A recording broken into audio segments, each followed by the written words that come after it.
What's up, everybody? What's going on? Welcome back. He was gonna say, and then I said it. Welcome back, everybody. All right, fantastic. We are hitting this series on getting your financial freedom goals. Right? We're now in February. Are you guys crazy. taking action? Did you already give up on your goals? I hope not. It's usually like the first 7 days. Man, It takes 21 days to create a habit. So 3 weeks in, you gotta at least have some sort of financial habit in so that you can continue that throughout the rest of the year, not drop off like everybody else in January. right? So, we've been sharing a little bit about our story. Man, we've built pretty substantial net worth and have great income, active and passive, but we didn't start there, right? Laura and I got married young, had our first daughter, and decided to quit our jobs, waiting tables at night, working office jobs. I was working as an EMT on an ambulance. We were so broke and was like, dude, we just had a motivation. We had a dream. We wanted to get this.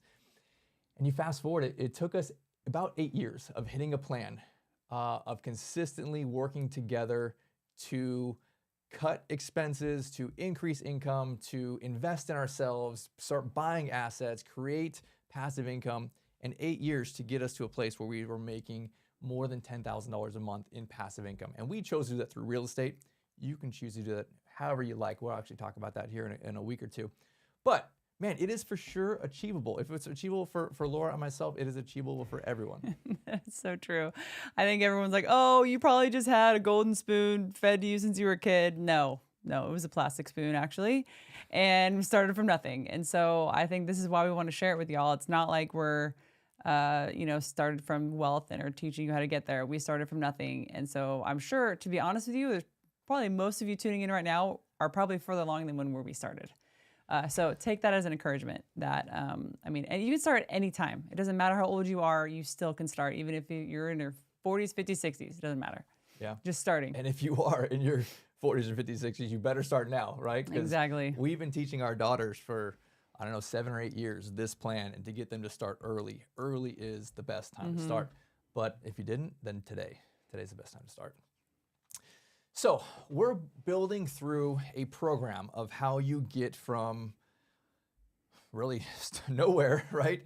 For an average person, someone who's not making hundreds of thousands of dollars, for a teacher, for a caregiver in an assisted living, for anybody who makes $20 to $25 an hour or $50,000 a year or something like that, how the average people can use a program and a system not to get rich quick, but to get rich for sure, to get rich in the long term. And this is 20, 30 years, right? How does that look? How do we build on these things and use the power of compound interest, we'll talk about a little bit today. But to kind of catch us up, we've spent a couple sessions ahead of this already talking about this plan. And I really like the analogy of the football teams, right? You have 3 different teams on one football team, right? You have the defensive team. And I think that is your budget. That is your defense. You are managing your spending. You could, make tons of money and then blow tons of money, right? We've seen so many people make hundreds of thousands and just blow hundreds of thousands and have nothing. So you have to have a defensive team. And that is totally different than your offensive team. If you literally look at the guys on a football team, you got these big burly dudes that are on the defensive team, and then you have, medium to kind of still big guys, but very athletic and can do cartwheels and all sorts of stuff and can catch the ball in the end zone with just one hand. Those are totally different people that have totally different skill sets, and they run a totally different playbook, right? You have offense, you have defense, and you have special teams. And so I want to make sure a distinction between your offense and your defense, right? It is not just about budgeting. Budgeting's stupid. I hate budgeting, but you have to have a defensive team, right? You can't make tons of money and then blow tons of money, right? You have to have a set budget, and it can grow as you are building wealth, but nonetheless, you can't have everything going out the backside.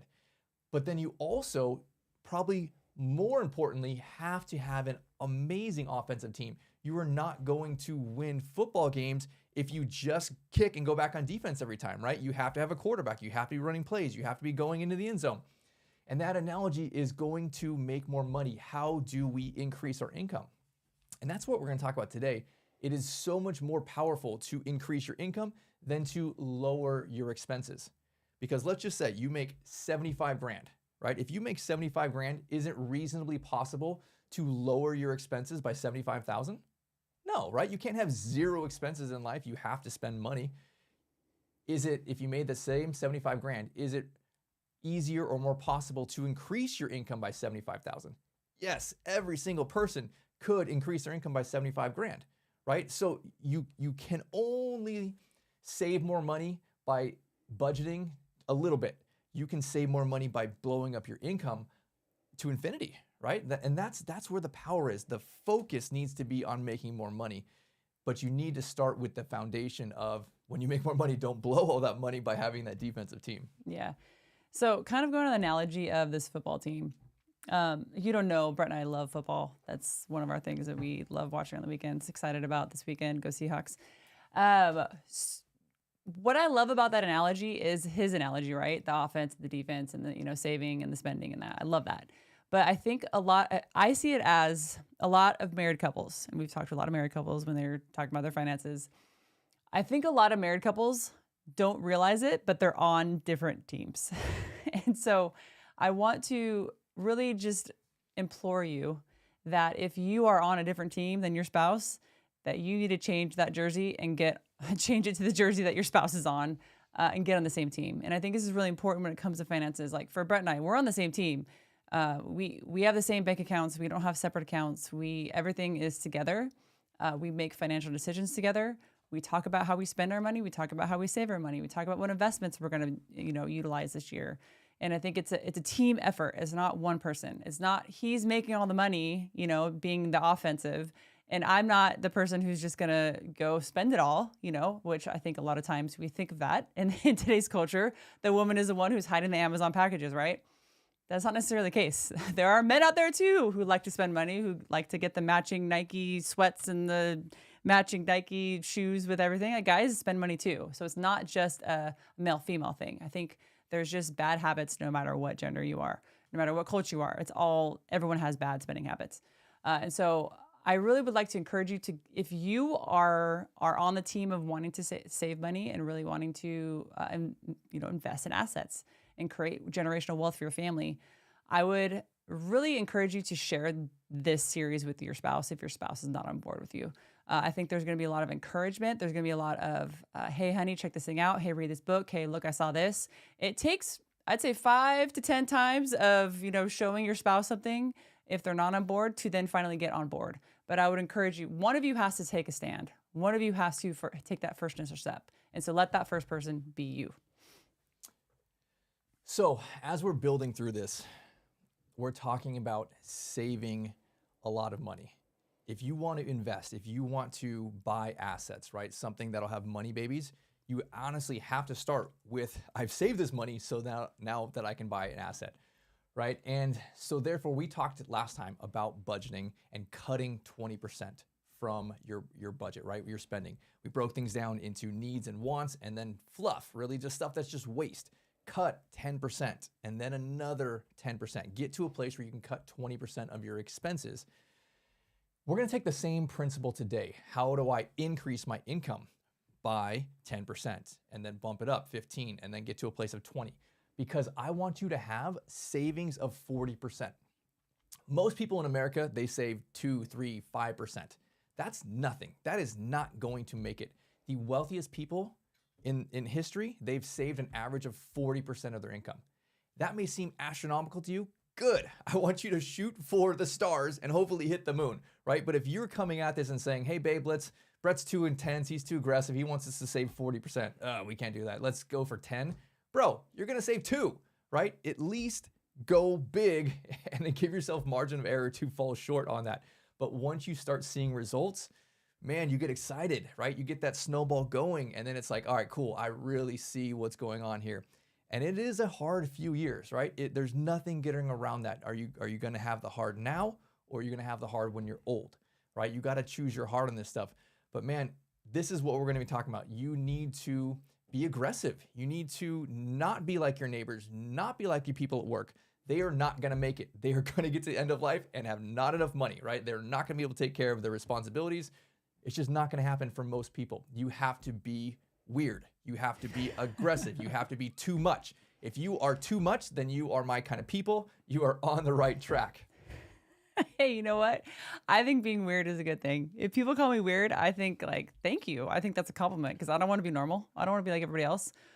I mean, when you look at the financial situations of the average American, people have what, savings of 200 to 500 if they're lucky on an average American. I don't want to be the average American. I don't want to be the normal. I want to be the abnormal, the different person, the weird person, the person who's not going to the parties and the weddings and spending all sorts of money. And eventually I'll get to a point where I can live my life and have, these great, trips and whatever else. But you have to sacrifice in the beginning for that. You have to be a little weird. You have to be a little awkward, and that's okay. Because you know what? You can join our team here. We're a little weird and awkward, and that's great. So let's kick off today. We are talking about how to increase your income. And again, as I said, my goal is for you to increase your income by 10% and then bump it even further to a goal of 20% ultimately. And here's some kind of guidelines on that. I think it is really, really important that you start where you currently are, right? Like what I mean by that is start at your current job, start in your current skill sets. What are you already doing? What are you good at? What job are you already working? You could ask for a raise. That's great. Ask for a raise. But maybe the better question is, how do you add more value to your company? What does your company do? What does it create? What does it sell?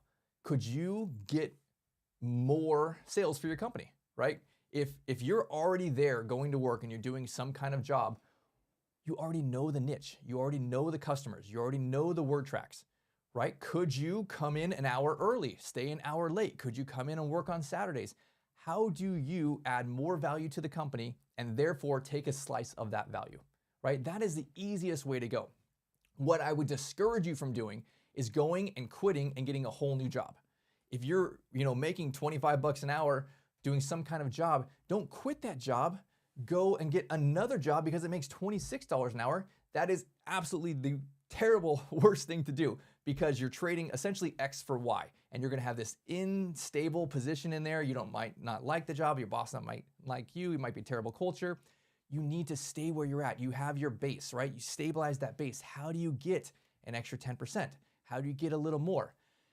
And I would think of it from this perspective. If you couldn't do it necessarily in your current position, maybe you can. That'd be my first place to start. But after that, what other things, right? Like, man, I know people who will go and they take up dog walking. That's a legitimate thing where you'll go and they'll create a route, right? Like, could you do that? Could you do garage selling? Could you sell stuff on eBay or Facebook Marketplace, buy and sell different things, right? Like, what does it look like for you to add a couple extra hours a day in something that you already know? And so I say start with your current job, right? That's the first thing that comes to mind. But when I say that, it could be start with what you already know. You might already know how to buy and sell things on Facebook Marketplace, or how to have, a landscaping business or something on the side, right? Like, don't go and risk everything that you already know and learn some new thing. Don't trade, X for Y. Add to what you have. And when you do that, don't go and look for something that makes the same amount of money. If you're already making 25 bucks an hour, don't spend your Saturday making another $25 an hour. You need to at least double your income. Because think of it from this perspective, you don't have an extra 40 hours a week. If you're already working 40 hours a week, it's not reasonable for the long term to work 80 hours a week. But could you work an extra 10 hours a week, an extra 8 hours a week? Heck yeah, you could, right? But don't do it for therefore an extra $25. Get some kind of side hustle. Get something where you can. I know dog walkers that make a ton of money, or babysitters, or something like that, buying and sell things at garage sales. Like, you could make good money. If it is, just an extra 50 bucks times 8 hours, right? How do you make an extra $400-500, during that time? That's not a crazy amount of money, but don't think the same. Don't go and say, hey, I have a job waiting tables. I'm going to get another job waiting tables. That's the same thing. Think bigger, right? How can you increase that income? Go from 25 bucks to 50 bucks, or from 50 bucks to 100 bucks an hour, whatever it is, but your unit of time has to be substantially higher because you don't have an extra 40 units of time. You can give an extra 8 or 10 units of time, so therefore it needs to be much, much higher in value. So that's what I would say for you, right? How does that look? How do you get to an extra 10%? And if you are say just a normal working class family, right? Let's say you're a teacher or you're a caregiver or something like that, and you make, say, $72,000, right? It's a nice round number, right? 72,000 divides nicely into $6,000 a month. That might be a lot for you. That might be you and your spouse together, right? But after paying the man and take home kind of things, you make that. That's only $600 a month. How do you get an extra $600 a month for 10%, right? How do you get an extra $1,200 for 20%? If you look at it and you break it down, it's like, okay, well, I need to make $600 extra dollars. I have 4 weeks to do it. That's only $150. Can you make $150 on a Saturday? Yeah, pretty easy. Could you talk to your boss about, I'm gonna stay late or come early? How do I make an extra $100 a day, right? $500 over Monday through Friday every single week. That's $2,000, right? What does your company sell? Maybe you don't have a sales job, but can you shadow? Can you learn? Can you get some sales on the side? Can you get some commission? Man, that's the easiest way to easily add an extra 20% to your income there. So I think that's really the best place to start. Don't go and do something totally different that you really are kind of risking the base on. So kind of going along with what Brett was just talking about on, hey, pursuing your boss and asking, is there something I can do extra? What I think, coming from a business owner perspective, if someone came up to me and asked me that, I'd first of all be very impressed. Wow, this person, wants to make more money. Like, I want to give them the opportunity to do that. Also, they're probably thinking that you're going to work harder. You're committed to this business. Like, I want to promote them in the future. So it's almost doing yourself a double where you're going to hopefully get, an extra side gig on the weekend, get a little extra money. But then your boss or supervisor is also going to be thinking of you next time there is a promotion opportunity, in which you would then probably get called to that promotion, and then you'd be making more within that same company. So I think that if you take that approach, that's a fantastic approach. I think that not a lot of people think of that. Not a lot of people want to spend extra time at their job. But I think if you do spend an hour or two, make that $150, $200 on that Saturday, and then also show your boss that you really are committed to this business, you have a great opportunity there as well. So here's our goal, right? Let's up this. Let's get an extra, $600, $1,200, $2,000 incoming a month. And here's the most important thing. You cannot spend that money, right? You have to save this money. The whole point of everything that we're going for is lowering your expenses, right? Increasing your income so that you have a delta. You need a bigger delta. You need, again, we're shooting for 40%. How do you create a 40% margin there that is literally money in your bank account at the end of the month, right? We'll talk next time about sacred accounts and where to put it and what to do with it. But you gotta have money at the end of the month. Most people have too much month and not enough money. I want you to have thousands of dollars left at the end of the month and a plan of what to do with that. And again, that goes back to a lot of discipline, because you're still going to have the rainy day stuff. You're still going to have the things that go wrong, the flat tires, the car that breaks down. You have to have self-control. And really, I would say that you have to convince yourself that this extra money, whether it's $1,200 or $2,000 every month, is actually not your money. You cannot touch it because it's not yours. It's actually stealing if you use this money, because this money is your future self's money. It is not your today money. It is not your this month money. This money is available to you only when you hit 60, 70, 80, 90 years old. This is your future self's money, and you cannot take it from an old person. That is wrong, right? You will get old, and that's gonna be your money then. Right now, no elder abuse, no stealing from grandma. So kind of going along that is, I think a lot of people have those like horse blinders on. You guys ever seen those where they have the little blinders on them, and then it's like the horse just focuses in on that one area, right? It's almost like we all have those on, and we're only thinking about ourselves and our family, and we're not taking those blinders off. We're not thinking about our community, our neighbor, maybe our church family or your gym family, wherever you go on a daily basis. And I think that, to be honest, and I know I say this every week, so I'm sorry I'm saying it again. I think that if you aren't thinking about your future self and building wealth for your family, that you are actually selfish. You have those blinders on and you're only thinking about you and your family. You're not thinking about all the people you could potentially help if you took those blinders off, if you built wealth for yourself so that you can really give with an open hand. Like that's really what it's about here. I mean, we're not going to the grave with our wealth, right? Like I want to be able to utilize it for good. I think money is a tool and I want to utilize it to help people. And so why wouldn't you do the same? Why wouldn't you want to be able to have that wealth and that potential to help people? I don't think you realize how fulfilling it is to be able to help someone who doesn't have anything. It is I think it's the most fulfilling thing to feel that when you are able to help someone who cannot help themselves. And so that's really the driving factor for us. Like, what is your why? Why are we even doing this? Why are we even building wealth? It's not for us, and it's not for necessarily our kids. It can be and it will be, but it's also for other people. It's people outside of our family. It's people for our community and for our neighbors. And so I think that's a driving force behind us. Like that's really our why. And I think you need to know your why, and it needs to be strong enough for you to actually take action and make a difference in your financial future. Yeah, I think there's honestly two sides on the why, right? There's what Laura's talking about, the missed opportunity, but then there's also the pain.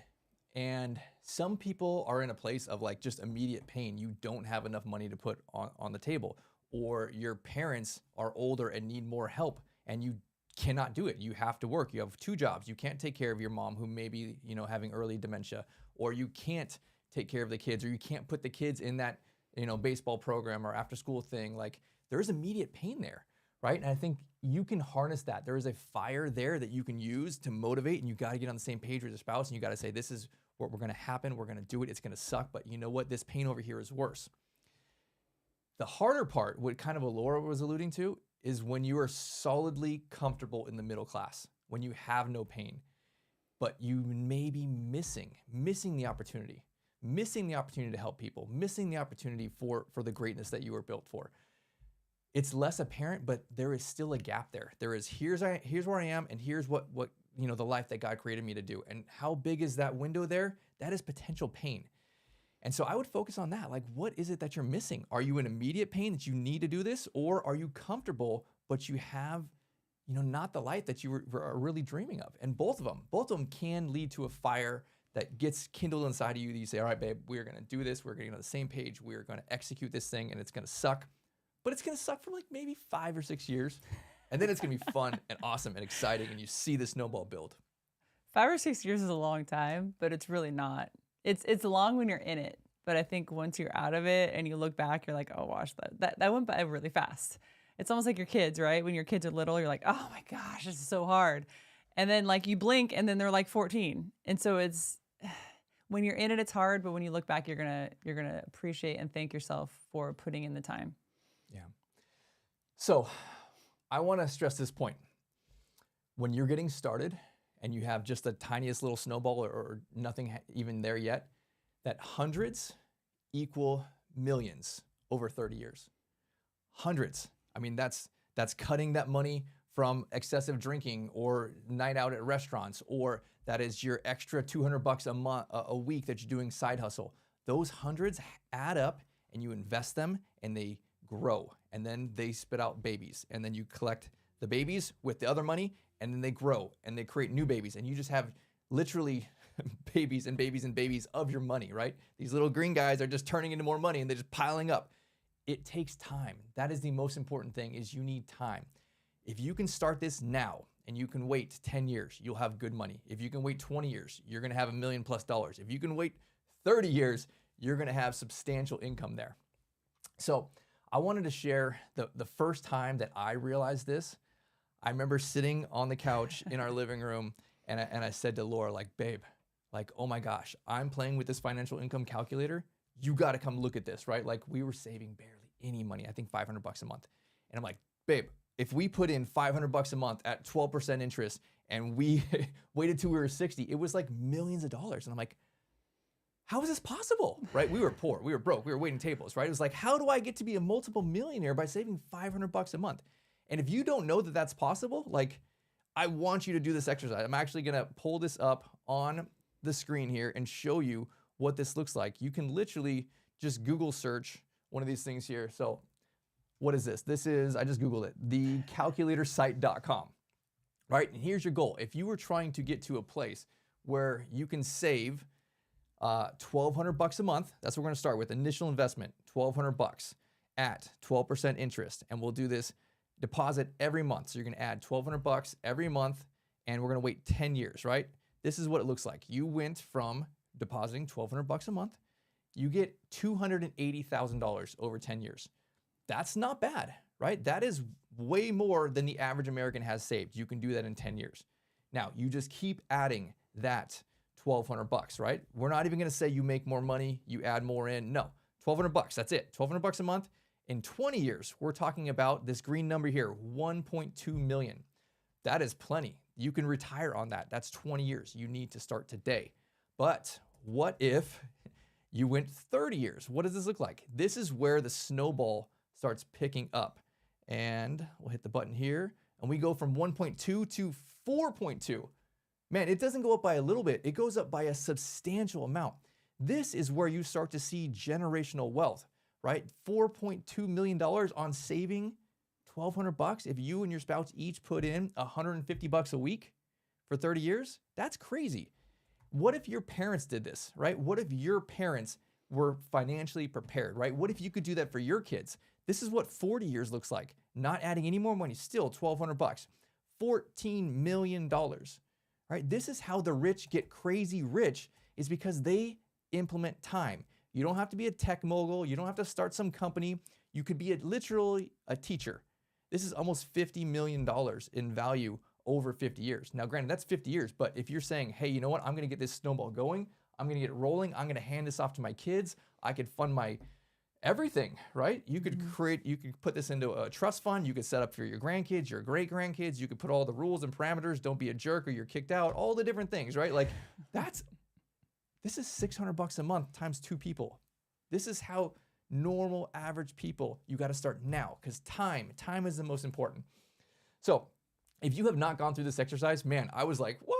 Like when I did this the first time, I was like, oh my gosh, this is the first time I actually believed. And here's the thing, is most people don't take this action, do these hard things we're talking about, because they honestly don't believe that they can become millionaires. This is what got me to believe I can at least have $2 million in net worth, because I can see it. I'm a math guy. I plug it in the calculator. Okay, I just hit that. All I got to do is come up with a few $100 a month. Everyone can come up with a few $100 a month, as long as you're not blowing it, right? Work hard. It's 5 years. You'll get a good size medium snowball, and then it just gets easier. The momentum grows and you get excited and you're like, dude, we're doing something. We're getting there, right?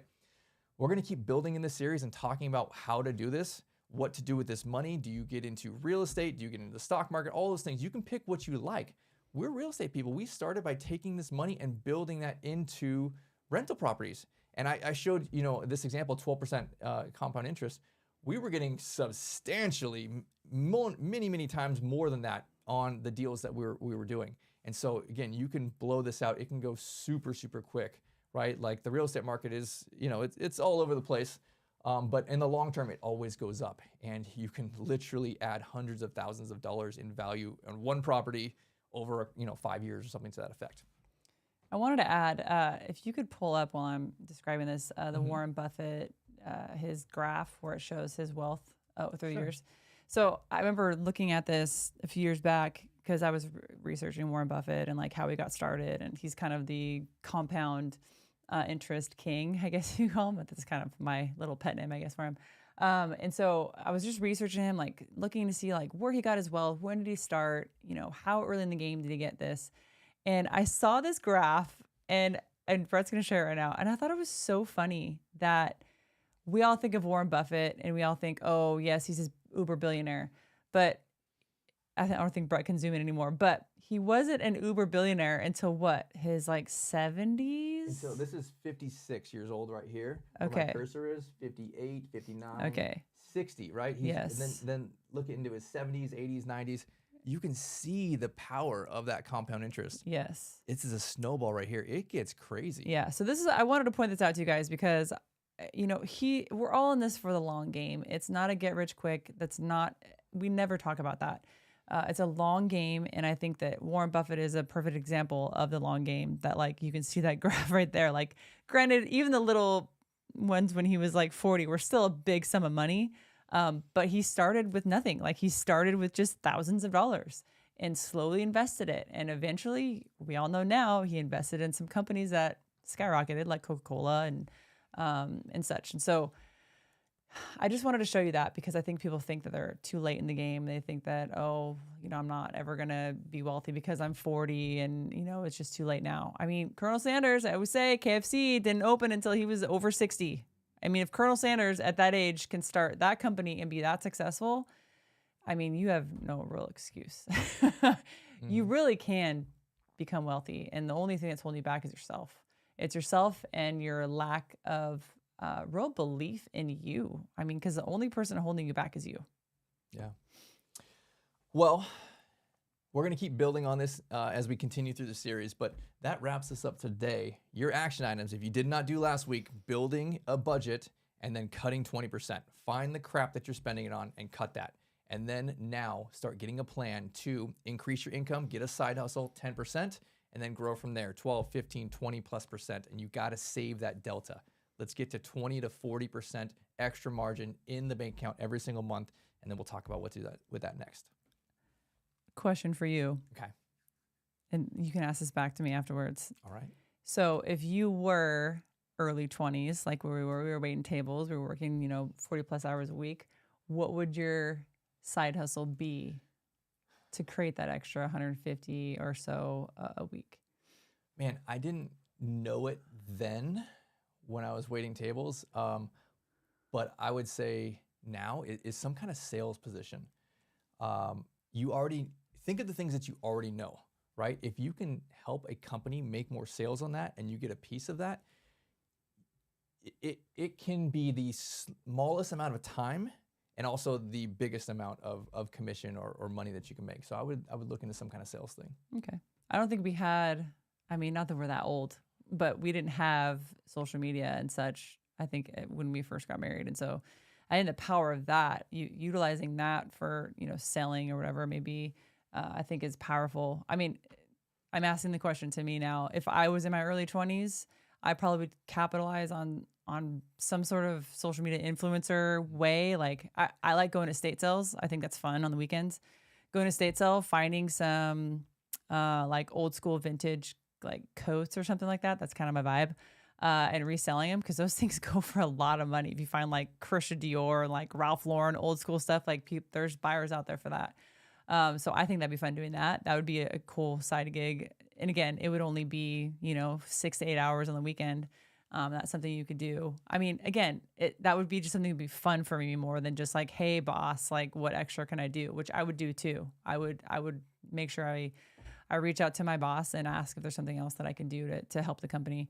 That's really where I would start as well. I like that idea.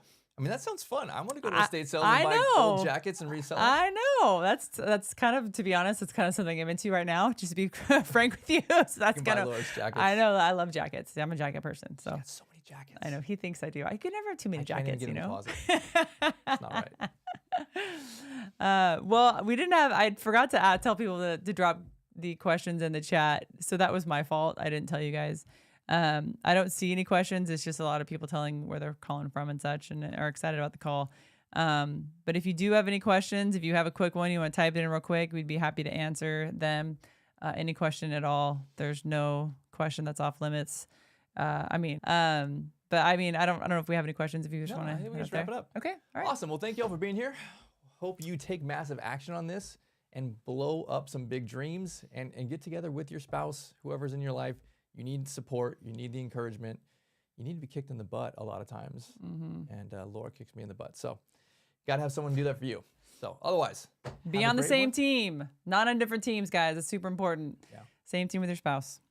Awesome. Well, you guys have a great rest of your week. Bye, everybody. Bye, y'all.